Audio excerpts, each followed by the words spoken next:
Hi, everybody. It's Chris Grimm, and this is Deep Work Fast. Every week, I bring you tools, ideas, concepts so that you can be the best you can possibly be at home and at work in all the roles you play boss, maybe you're an employee, maybe you're a parent, maybe you're a partner.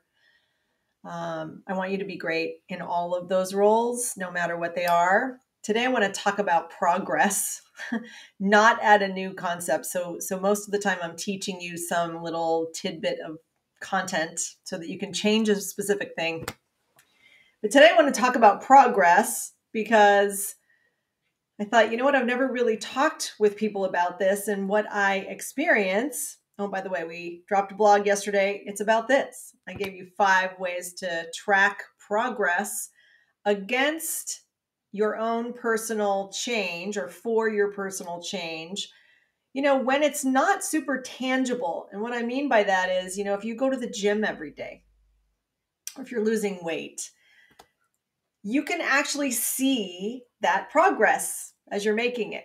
But when we're working on something on the inside, so that it changes things on the outside, of course, but we have to do the inner work first.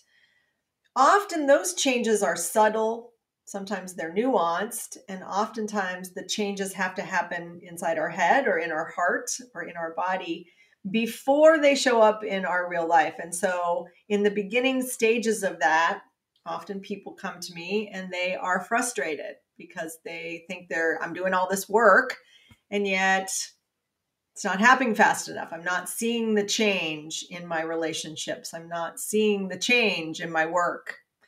So I want to talk about that today because there are ways that you can track your progress when things aren't all in your face and physical all the time. And I think it's important to talk about it in relation to what I'm doing on this channel because it's called Deep Work Fast. Work is what you're going to do to work on the things about yourself that you want to sustainably change, not just change one time. You want it to change forever for the better. Often that requires what we call deep work on the inside of you. Because if we want to make significant transformational change, we often have to look at the patterns in our behavior which are rooted in the patterns in our thinking, sometimes consciously, sometimes those are subconscious, right? Those are things happening, you don't know it. They're happening in the operating system. So for us to get to that, we have to go deep. That's why we call it deep work. And when I say fast, I don't mean magical. And I don't mean to imply that it's going to happen like in a split second. Right? It is going to happen potentially faster than it would if you didn't take a focused, concentrated effort to do that. And so you also would want to take an intentional, focused way of measuring the progress. And so let's just talk about the way inner work works. And this is a topic that I often have to remind people of, even when they come to our intensive retreats. So if you're doing this on your own, hopefully I can help you put some things in place so that you can see your own progress. For those of you who are doing it with a coach, a therapist, maybe with a group of people, which we can talk about why there's benefit to that.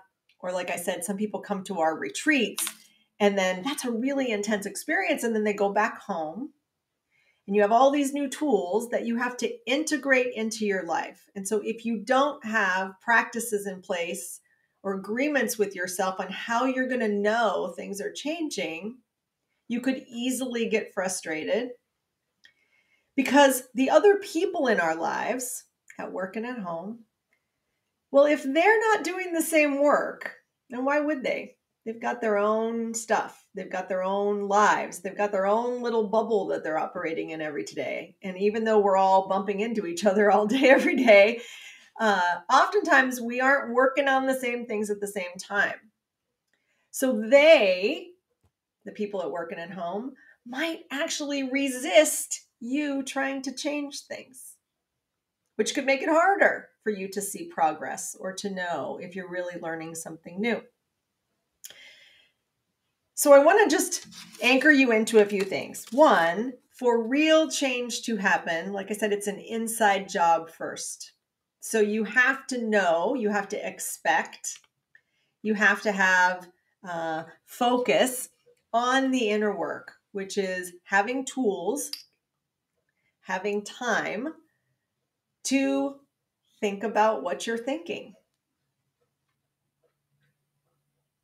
I just paused there for a moment so that you could digest that, right? You have to take the time.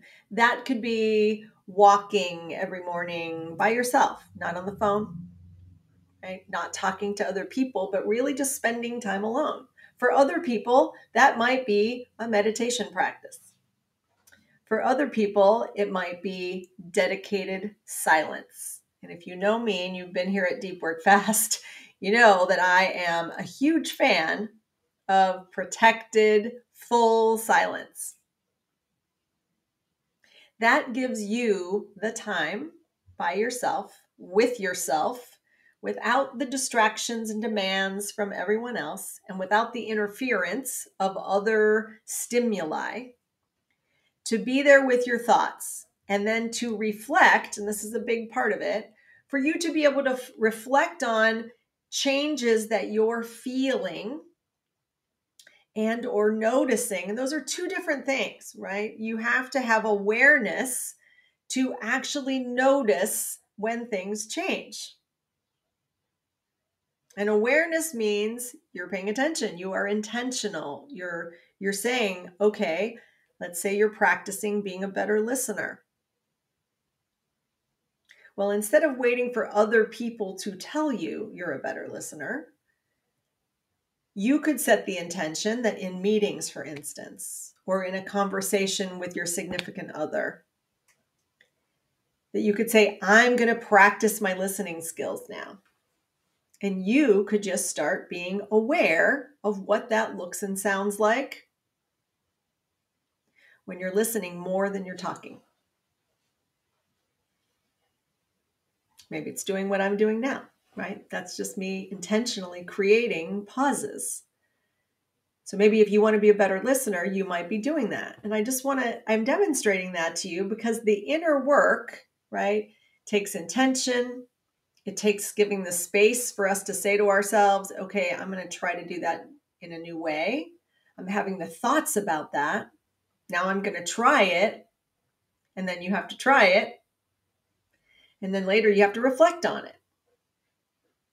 And that's kind of the process of you being the witness to and the guide for your own personal progress. Not waiting, by the way, until other people give you feedback or validate, which could be a little bit of the same, right? Many of us have been programmed in our relationships, in our family, maybe in our intimate relationships and our work relationships to be what's called performative. We have been behaving in ways that we're performing for other people. Now, you might think that's funny, but think about it. When we people please, that's performative.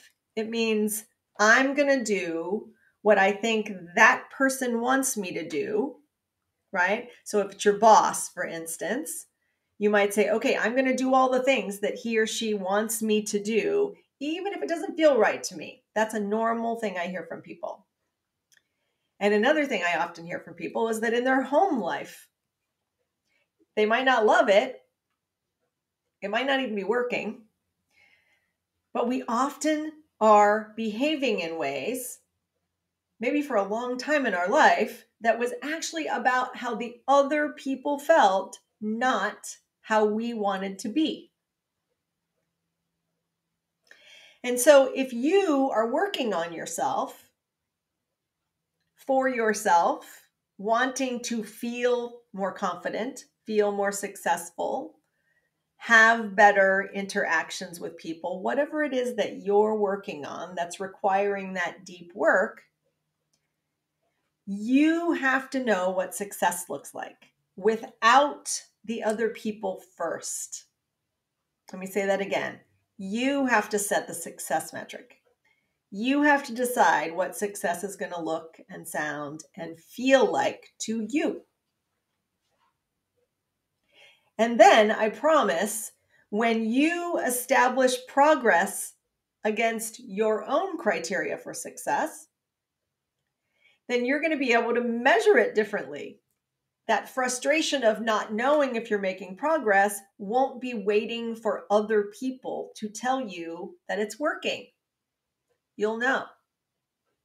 Just like when you go to the gym or do something physical like weight loss, I mentioned earlier, right? We set those goals, we look in the mirror, we know we feel stronger or thinner or whatever you're looking for. And think about that. That's your own. You wanted it, you set the goal, you know what it looks like. Well, you can do the same thing with your inner work. But that gets sabotaged, let me just say this, when we are instead doing that inner work for someone else. And I hear about that a lot in coaching, right? That one of the reasons it's hard to measure progress and sometimes really frustrating is because we're not actually doing the inner work for our own self, for our own good feelings, for our confidence, because we want to be better. We're doing it because someone else told us we needed to do that. So today, I'm just going to encourage you to consider why you're doing what you're doing. And if you know it's the right thing and you actually want to be better, then be honest with yourself about what better looks like. And if you have a hard time knowing what that is, and you wouldn't be the only person, so I don't want you to feel bad if in fact you question it sometimes and say, ooh, I don't know what a good listener looks like. I had a gentleman in coaching say recently to me, I didn't grow up with a married mom and dad in the same house. I don't know what good relationship looks like. So my wife wants me to have it, and I want to have it, but I don't actually know what that looks like day to day. And so my suggestion was, okay, then that's an indicator that before you can set goals for yourself that aren't about your wife or a therapist or a coach or someone else telling you what good is, you might find a tribe of people who are already working on the same thing you want to work on. And so now, what's fabulous, by the way, is there are men's groups. In fact, on Sunday, I did a live event with a man named Mark Mangus.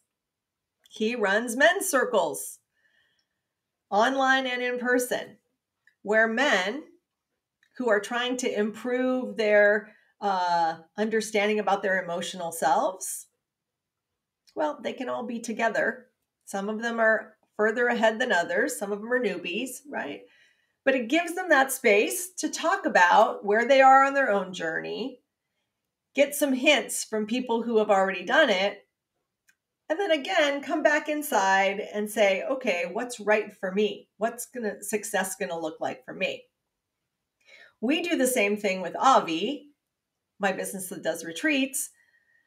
We have a group every month. It's a virtual Zoom. It's mostly women who attend, but anybody who uses a lot of feminine energy is invited. It's called the Heroine's Journey. We do the same thing as Mark's group does with men. We create a safe space for women who are trying to bring more feminine energy into their life, their corporate life, their home life, their relationships. And it creates a safe space. Again, why? Because when you're with other people who have the same personal intentions, then you all can learn from each other in a really safe way. It's not teachy. There's no one standing up with a whiteboard. It's more people sharing, oh, this was really hard for me.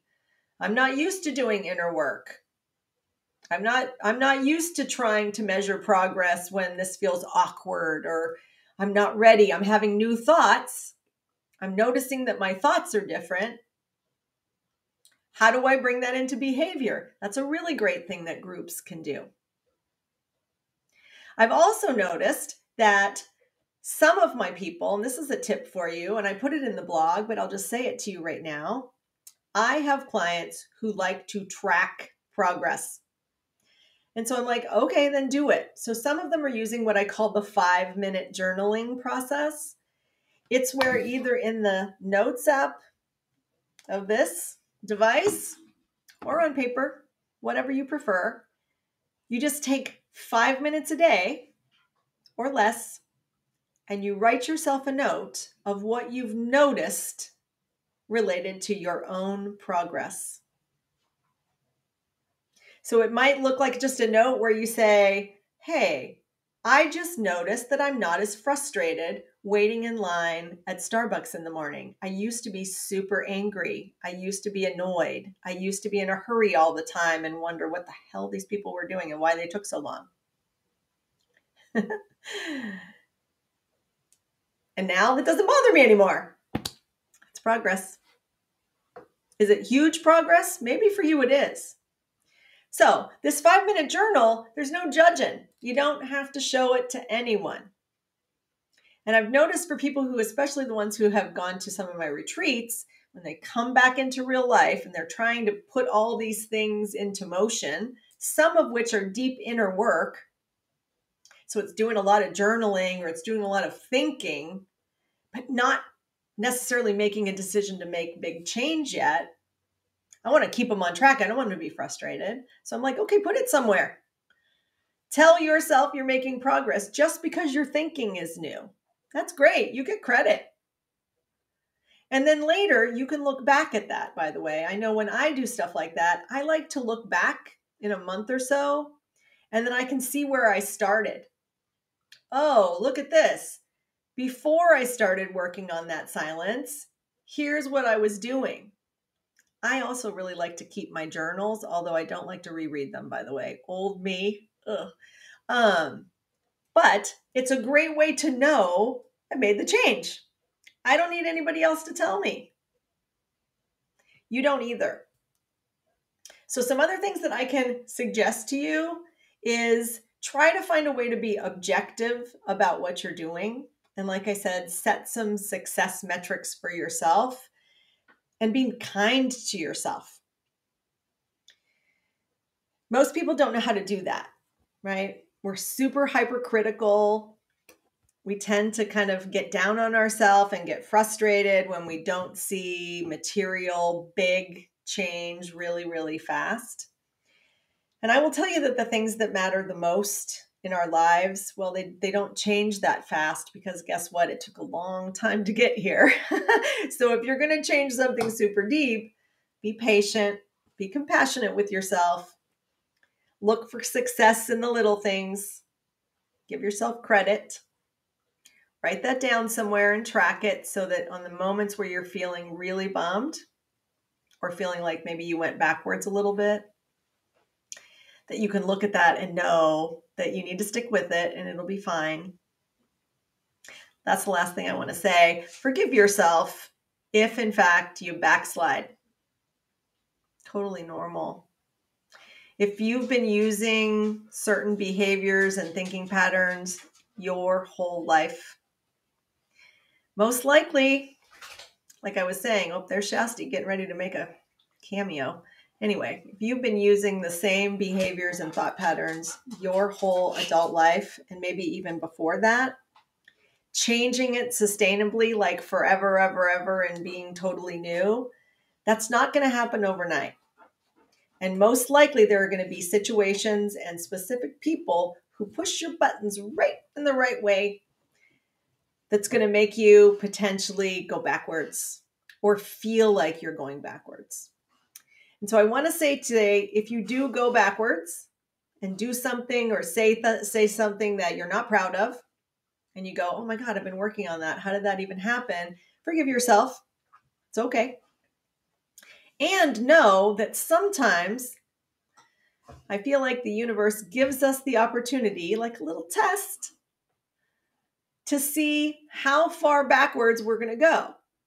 because sometimes we need those situations and those people to test our new thinking, to test our new skills, to test our new knowing, whatever it is about the new version of you. Well, it has to be tested to know that if it's going to work. And that's how we become the masters. And I know I've talked before about personal mastery. I've written some blogs on it, so I'm sure you can find it if you want to in our blogs. But I just want to leave you with that thought. Sooner or later, you are going to become the new version of you. You are becoming it. Trust the process. Trust yourself. And trust that every one of these situations that are testing you, well, that's how we make swords, right? We put the metal in the fire. The strongest of us get through the challenges, and that way we know we learned the new thing. Anyway, thanks for being with me. I think we're almost to episode 100. So for those of you who are regulars, thank you, thank you, thank you. For those of you who are new, welcome. It's my goal to give you the tools you need so that you don't need to pay a one-on-one coach. And in the times you need it the most, you can just subscribe to the YouTube channel. Easy. Watch me live on Tuesdays on LinkedIn and Facebook. But I want you to be the best you can be in all the roles you play. So I'll shut up now. Get back to your life. Do great things. Bye.